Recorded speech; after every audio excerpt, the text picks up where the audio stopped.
All right, get ready to dive deep, everybody, because today it's the streaming wars. Woo, the streaming war. That's right. Knuckle up. You guys sent in a ton of info on this. Yeah. So we know you're way ahead of the game when it comes to how we're going to be watching stuff in the future. Right. So we're going to be talking about everything from like the early days of TV to how Netflix seems to know what you're thinking before you think it. Yeah, it's amazing how much this whole streaming revolution, it kind of mirrors other entertainment, right? Like, like the early days of television, or even like serialized novels way back when. Okay, I got to admit, the thought of like Charles Dickens as like the original binge watch king is kind of cracking me up a little bit. But if you think about it, like Dickens kept those readers on the edge of their seats just dying to figure out what's going to happen next in the Pickwick Papers. Yeah. You know what I mean? Right. It's the same kind of anticipation we have today for Stranger Things. Totally. But instead of a Victorian drawing room, it's your living room. Okay, yeah, I see what you mean. Right. Okay, so before we go fully down the rabbit hole that is streaming, let's rewind. Okay. Back to simpler times. Okay. Remember when there was one TV Oh, yeah. and you had to hope and pray that your family could agree on something to watch? And if you didn't get your way, Oh, yeah. that was it. You're stuck watching. What do you mean, Rocky? You're watching what they want to watch. Exactly. One of our sources mentioned rushing home to catch Barrio Sésamo on a Grundig TV in the 80s. Wow. I mean, Takes you back. That takes us back. Yeah. But it also highlights just how limited our choices were back then. A handful of channels on their schedule with tons of commercials. Oh my gosh, the commercials, yes. We forget about those now. We totally forget about those. But that's why we want to control what we watch and when we watch it. 100%, yeah. It's evolution, Yeah. you know? It's technology. It's so true, yeah. Yeah. And evolve, we did, Yeah. from those ginormous VHS tapes Oh, tell me about it. to like the golden age of Blockbuster. Yo, yeah. Spending hours browsing the aisles. Right. Remember those days? I miss those days. I kind of miss those days a little bit. I do. And who could forget the rise and fall of Mega Video? Mega Video. I feel like that proved that people wanted convenience, even if it meant you were going about it Right. in a slightly legally questionable way. Questionable at best. At best, exactly. Yeah. But then Netflix comes along in 2007, It's 2007. Yep. and they turn everything on its head. Right? Right? It's like, what if we give you every movie and TV show you could ever want All of them. for one low price? Right. And everyone's like, you're nuts. It'll never work. This is never going to work? The studios especially, because why would people pay for this when they could get it for free, right? Right, exactly. But you know what Netflix understood? What's that? People want convenience. They really do. And they want the ability to choose what they want when they want to watch it. It's so true. And that is powerful. Yeah.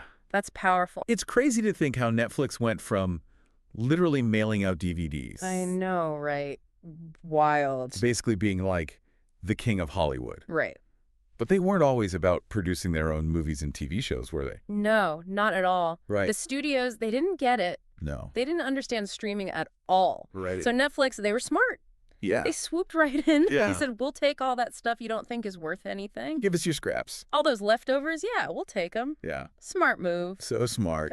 It's like those studios just handed Netflix a winning lottery ticket, and they didn't even know it. Right. Yeah. And then Netflix went from just, you know, playing the field Yeah. to being the most powerful player in the game. Right. And their big move, original content. Talk about a risky bet that paid off. Well, and the thing is, it wasn't just a risky bet. Right. They were gathering so much information on their viewers. Right. They knew what people were watching, what they were skipping, Yeah. how long they watched it for. Wow. This data was, you know, it wasn't just for their, like, you know, to put on a spreadsheet somewhere. Right. This was their secret weapon. Okay. Yeah. So when House of Cards comes out, Right. huge budget, all-star cast, Yes. that wasn't a gamble for them at that point. Not really, because they used the data and they stacked the deck in their favor. Okay. They knew that David Fincher, the director, Okay. was popular with their subscribers. Smart. They knew that the original British version of this show had a following, and they knew Kevin Spacey was, you know, Big star. yeah, box office draw. Yeah. They took the guesswork out of it Wow. and basically engineered a hit. So House of Cards was like their big experiment Mm-hmm. with big data that really blew everybody away. Yeah, And it worked. it did. But now it's like they're putting out a new show like every 5 minutes. Right. Like crazy. It's a lot. How do they know what I want to watch before I even know I want to watch it? Right. Well, that is the kind of amazing and also kind of spooky power of the recommendation system. Yeah. Every click, every pause, every rewind, it all feeds the algorithm. Really? Yeah, even those thumbnails that you see. What? Those are personalized based on what you've watched before. Okay. That's kind of cool, but also kind of creepy at the same time. It is, right. Like, it's cool that it can maybe predict what I like. But also, like, how do they know? Right. Like, how much do they know? Well, this is where it gets even more wild. Okay.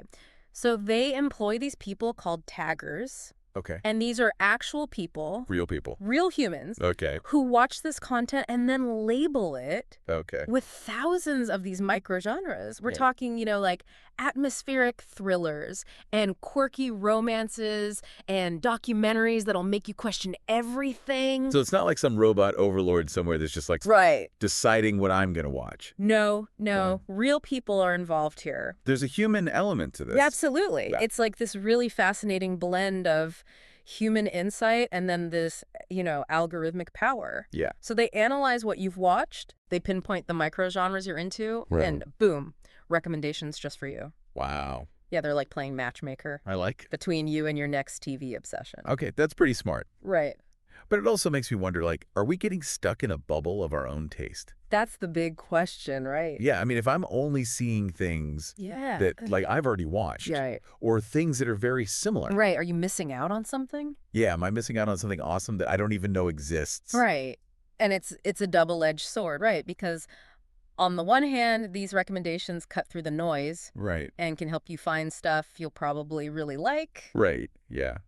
But it's also up to all of us to, to be curious, to go beyond those suggestions, to make sure we're not limiting ourselves. No, you're right. Right. We need to explore those, like, hidden corners of this streaming universe. Exactly. Like, don't let the algorithm have all the fun. Yeah, exactly. Speaking of exploring, though. Yeah. Remember when we used to, like, dissect every episode of our favorite shows? Oh, yeah. Like, back in the day? Yeah. Around the water cooler at work, you know? Yeah, those were the days. Or like, even with your friends. Right. Like, debating the meaning of, like, I don't know, the horse head in The Godfather or whatever. Like, yeah, exactly. Everyone's got their thing. Everyone's got their thing. Appointment viewing. Exactly. It was a thing. You had a whole week to analyze that latest episode of Lost. You know? I know. Or Twin Peaks. Yes, Twin Peaks. And then Netflix was like, nah, I don't think so. We got something different in mind. And they just changed everything. Right. They said, you know what? You can watch a whole season in one weekend. Go ahead, knock yourself out. Go for it. And binge watching was born. And the rest is history. It's funny how Netflix changed, like, not just what we watch, but how we watch it, Totally, yeah. Instant gratification versus the slow burn. Right. It's an interesting debate. It really is, yeah, because, does binge watching somehow make us appreciate each episode less? Right. Or does it actually give us a more immersive experience because we're not waiting, a whole week between episodes? That's so true. It's like... It's really interesting. The difference between, like, I don't know, slowly savoring, like, a gourmet meal that someone spent hours preparing. Right. Versus just, like, inhaling a giant plate of nachos. Yes. Exactly. And it's like they both have their place. They both have their time and place, exactly. And it goes beyond just, what you're saying, right? Like personal preference. Because, like, think about how some of these platforms are all about that, like, drop it all at once strategy. Right. Like Netflix, Amazon. Yeah. They want to create that buzz, get everyone hooked. Right. So that you're talking about it for, like, a week. And then it's like on to the next thing. And then HBO is like, hold on. Slow your roll. We're going to give you one a week. One a week. That's it. Yeah, exactly. And you know what? There's a method to that, right? Totally. Because it's about building that anticipation, making sure everyone keeps talking about it. It's true. So that the conversation continues for weeks. You know what I mean? It's true. It's like they're playing different games with our brains. They are. They totally are. Yeah. I mean, it's smart. It is smart. There's no right or wrong answer. No. It's just they're trying to keep us engaged, which I guess is, the name of the game. Exactly. Keep you coming back for more. Exactly. Yeah. Speaking of coming back for more, though, the streaming world is Getting a little crowded these days. Out of control crowded. It's not just Netflix and chill anymore. No, not even a little bit. Okay, so get ready because we got Disney Plus, yes, Apple TV Plus, keep going, HBO Max, yep, Peacock. I mean, and those are just the ones that, you know. I know. Big. It's like everyone and their grandmother right? has a streaming service now. It's a lot. It's a lot to keep track of. It's a lot. It is. So this is the $1,000,000 question. Okay. How do we navigate this streaming jungle without, like, going broke? Yeah. Should we just wave the white flag and sign up for everything? Okay, hold on. I know it's tempting. I know it's tempting. But we got to be smart about this. Let's be strategic, okay? Let's think like building your ideal entertainment menu. Okay, I like this. Okay. So you want variety. Okay. You want quality. Right. And you don't want to overspend. Of course not. So budget first? Yes, budget first, always. How much are you willing to spend on all this every month? Because those monthly fees, they add up. They really, really do. So figure out your budget. And then what? And then think about, okay, what are your priorities when it comes to content? Yeah, that's a good. Are we talking about, like, big blockbuster action movies? Right.